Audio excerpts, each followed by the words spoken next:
Hi guys, Marco Martins here from My Growth Academy, and I'm with Karin Schoeman from OnPoint Trading.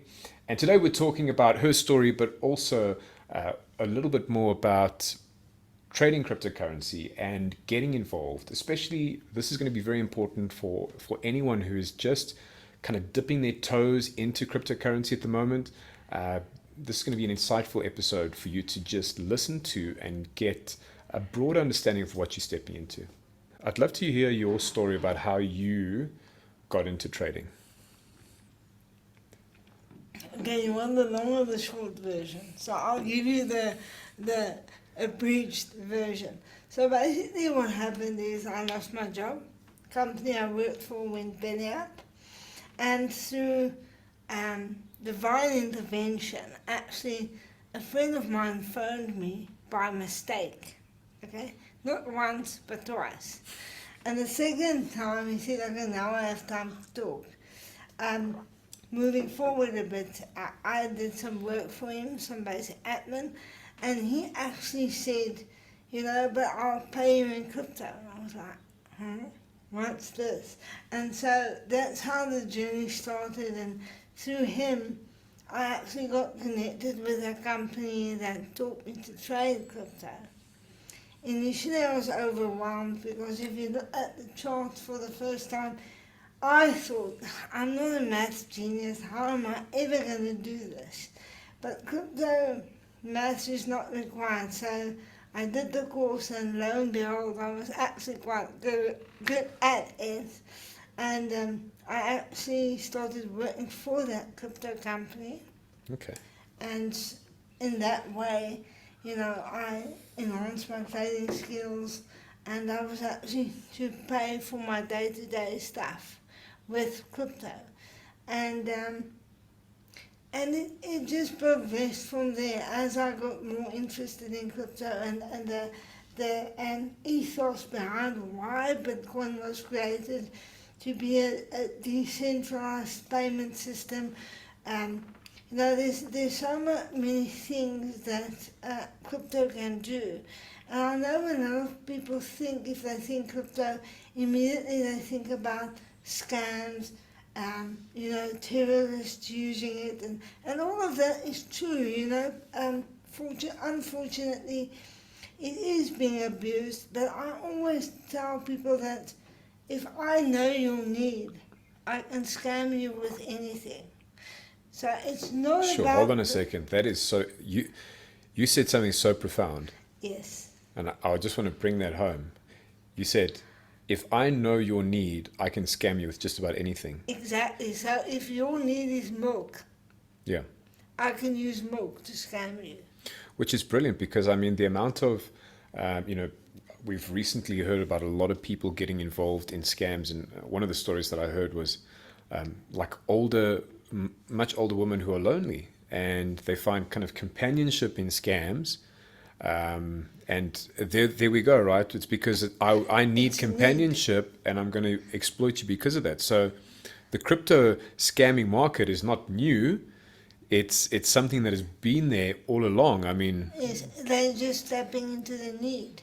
You understand what I'm saying? 100%, the need for money. Exactly. So it's not the commodity, in this instance, cryptocurrency, that's evil. Yeah. It's the need for that's being exploited. 100%. So that's why I am such a big fan of crypto, of what it can do. And believe me, I think we've only scratched the surface of what crypto can do for the world as a whole. And but I'm also a big, is the right English word, proponent for education in crypto. So a lot of people, once again, because of the need, there's lots of people, COVID, a lot of people lost their jobs in COVID. And that company that I worked for, we actually had so many people doing the training at that time because they lost income. Sure. And they needed another source of income. So they did the course, they had the perception unfortunately the wrong one, that they would make easy money. Okay. Unfortunately, there's no such thing as easy money. And so, but, once again, the need. And I wanted to bring something home now, but anyway, a lot of things going through my mind. And so I'm a big fan of education and knowing what crypto is about in the first instance, even if it's very basic. Knowing how to trade crypto is so important. One of the biggest thing is people will come to you and say, "Oh, give me your money, I'll trade. I'll buy you crypto, I'll do this." The returns are magnificent. And people, because they need the money, the sad thing is they would make loans and then give people the money and then they lose the money ultimately. So I'm a firm believer that anybody can learn to trade crypto. And I always say, if I can learn to do it, anybody can learn to do it. So, and this is not bringing myself down, because I'm not a numbers person. I'm not a mathematician. I'm not highly statistical. As a matter of fact, I like to read books and write poems. And I'm a good trader, and I'm not saying that to be arrogant, but I'm a good trader.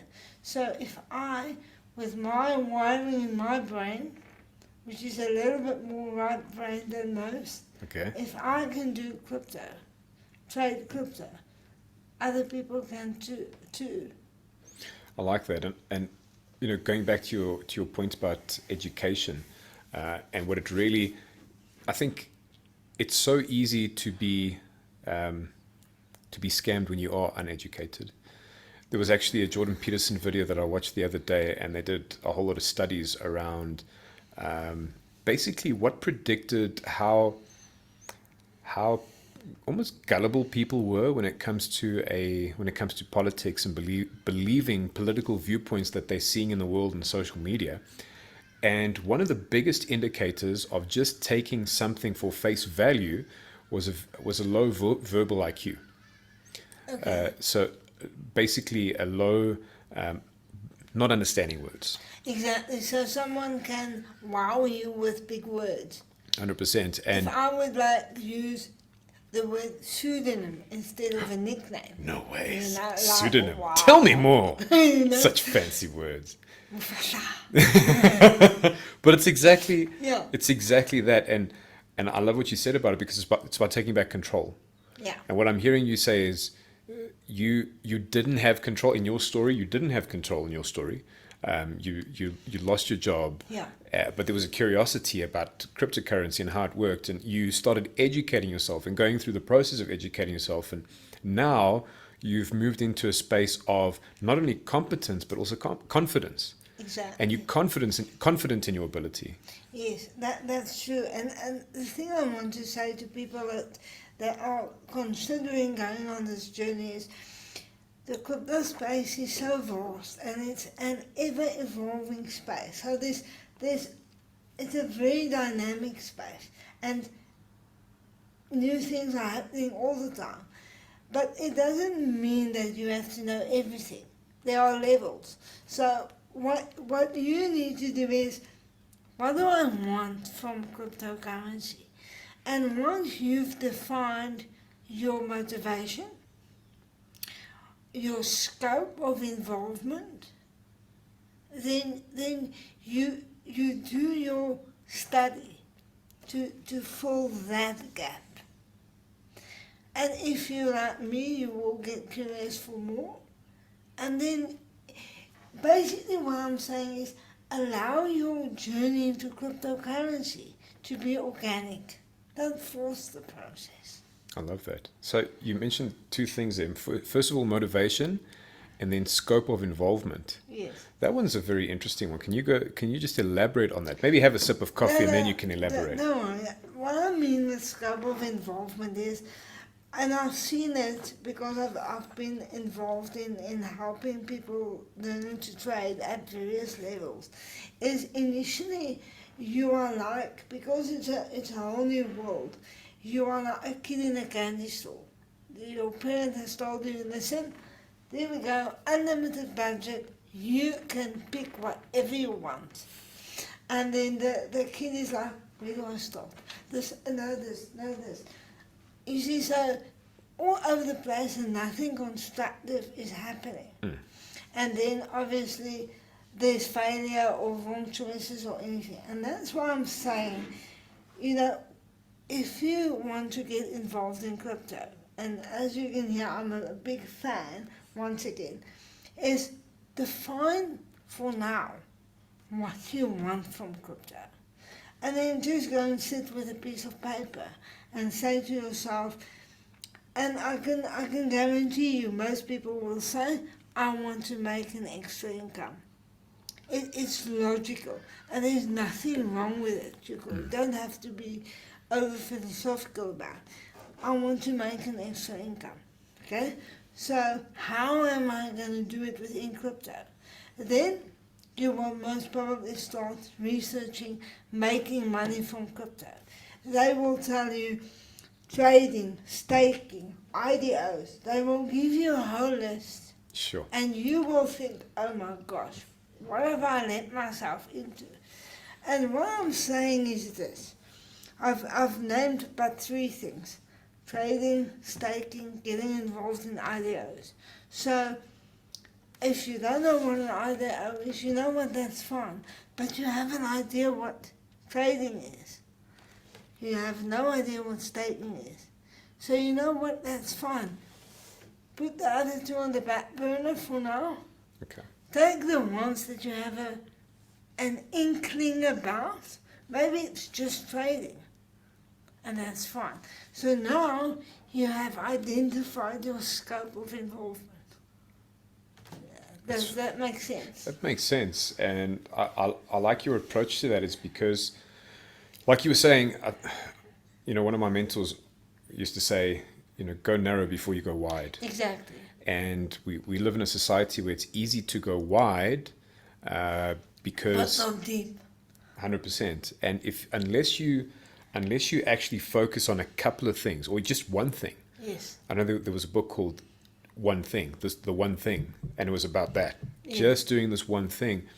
You won't be able to find any kind of depth unless you go into that one thing, and you're always going to be like subject to those distractions of it's kind of like shiny object syndrome of someone going, hey, if you do this, you can generate this, if you can do this.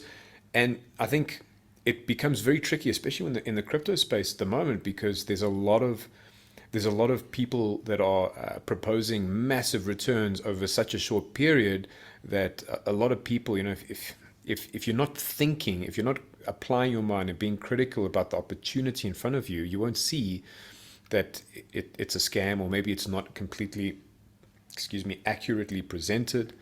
And that's the next question I have for you, because you're talking now about motivation firstly, right? And then you're talking about scope of involvement.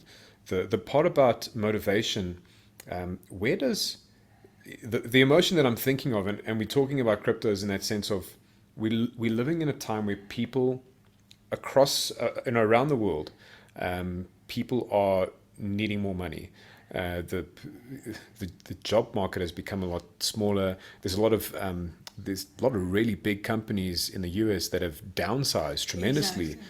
And what that means, there's this huge ripple effect, and it's been happening since COVID, but it's that recessional effect that keeps happening, and it's getting bigger and bigger. So the market for people who are looking for, like you said, an additional income is definitely growing. Yeah. But at the same time, there's a lot of external pressure on them to create extra income to kind of maintain their lifestyle, to feed their families. Yeah. So in terms of your, when you talk about defining your motivation, how important is it for someone to sit back and go, am I entering this for the right reasons? And is there something, are there emotions like desperation and stuff that could potentially get in the way of me going through this learning journey? Because it's an educational kind of curve, isn't it? It's not like it doesn't happen overnight. It's going to be a gradual process until you achieve that level of competency first and then confidence. So if you can just maybe, what are your thoughts around that? Okay, so motivation, like I said initially, your motivation will be, like you rightly said, additional income, or I need an income.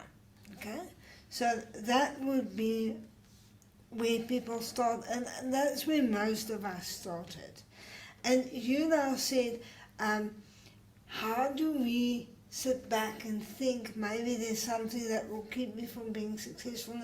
And honestly tell you, from experience, it would be awesome if someone would approach it like this logical, because then even before you've done your first trade, you've gained trading intelligence, but unfortunately we don't, because our first instinct is I must get trading, so we don't sit back and evaluate. It will be amazing if we would, but I learned all this in the process of trading itself.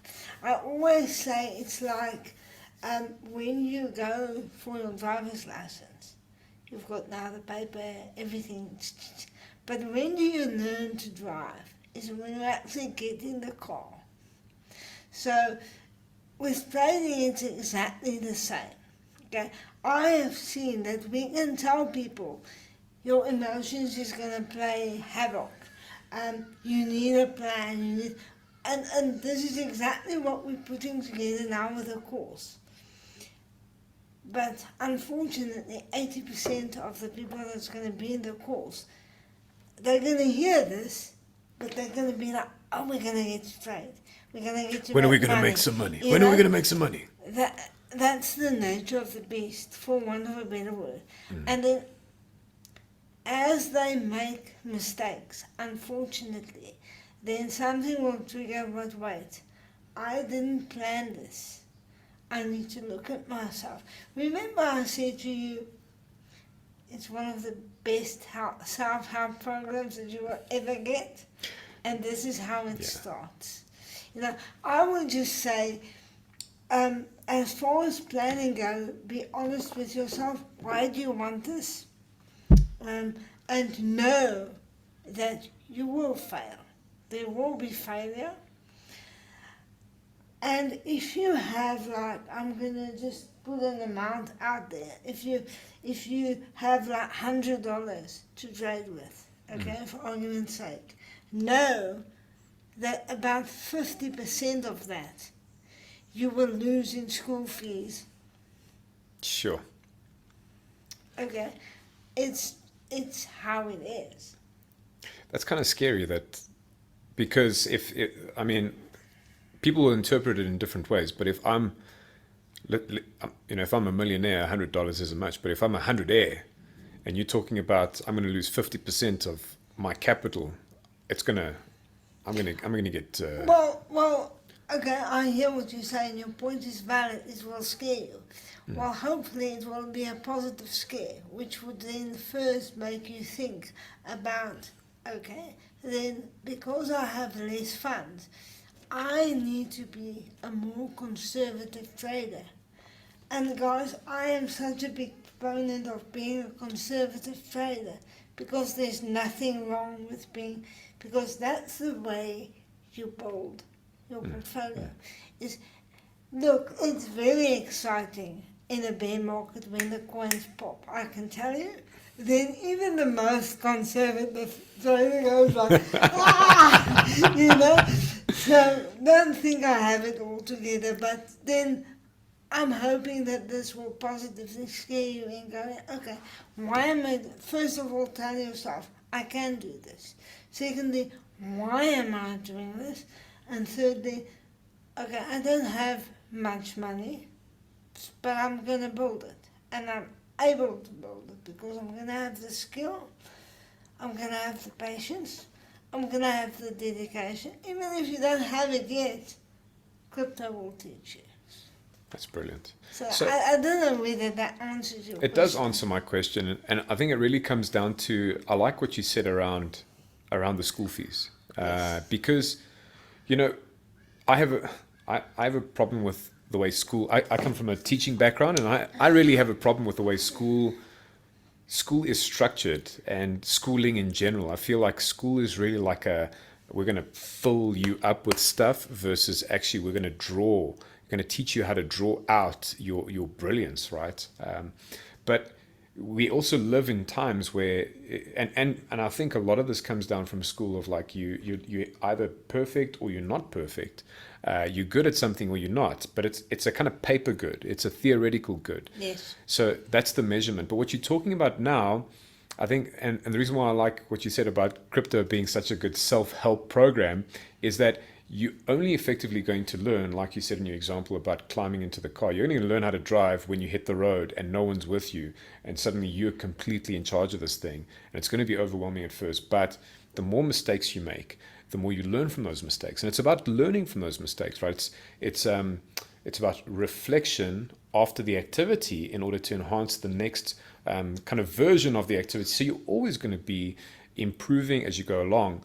But I like what you said as well about being conservative, because I think a lot of people in that moment of desperation, of like going, that's where I want to go. It's like, imagine if we we said, I want to go home now, but the only thing I could see was home, and I have to like travel 20 kilometers to get there. I'm going to literally get run over by a car, or there's so many obstacles between here and there. But logically, I climb into my car and I navigate. I go to the robot, I wait my turn, I turn right, I go this road, I go there, I stop, I let people come. So there is a journey to all these places. People don't like waiting. They were like, there's kind of the slot machine approach to trading. I call it the drive-through mentality. Yeah. Like we stop, we order, we get. And if I can use my getting into the car analogy in a different way, the way we are explaining it now, it might sound like a lonely journey. It is and it isn't. Okay, so let me explain. Think about the car. You are now in the car. Okay. But you are not on a dirt road going to a farm.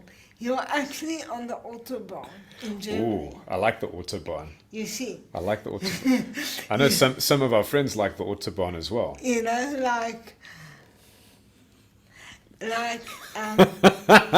out of here. Anyway, you go.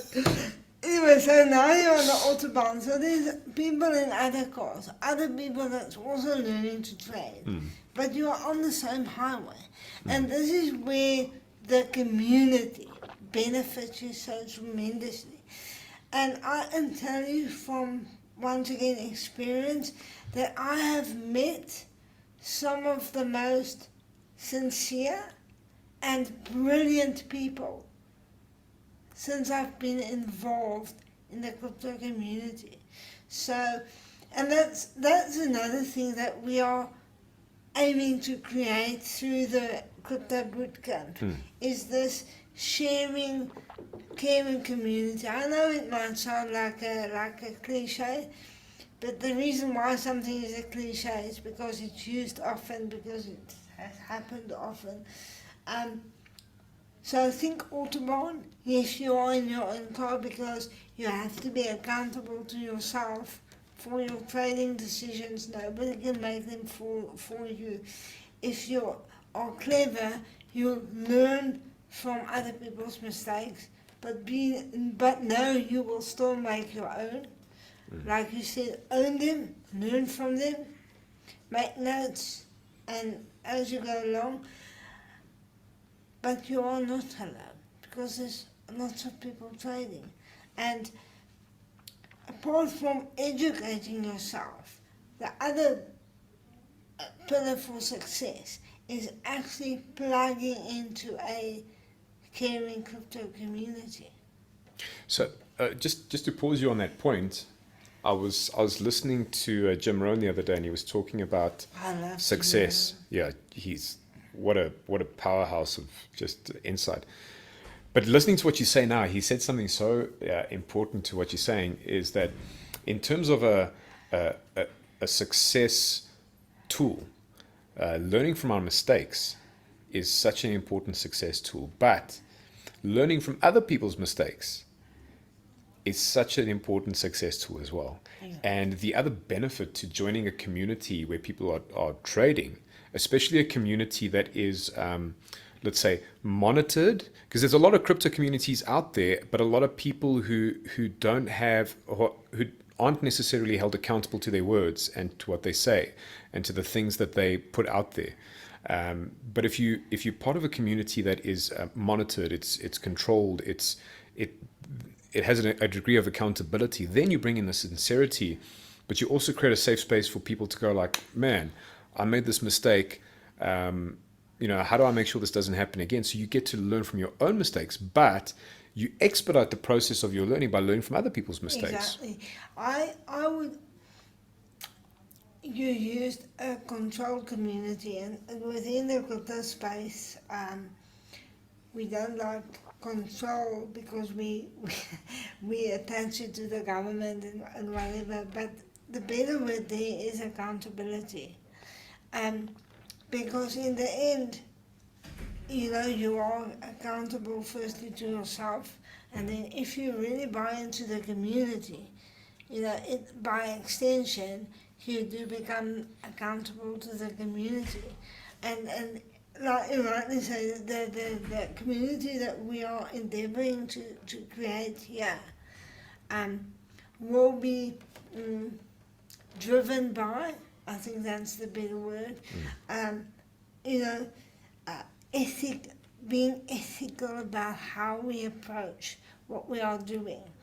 And I think it will naturally, people will come and go, and people that will resonate with what we stand for, they will stick. And other people will come and they will get what they need and they will go. And that's also okay.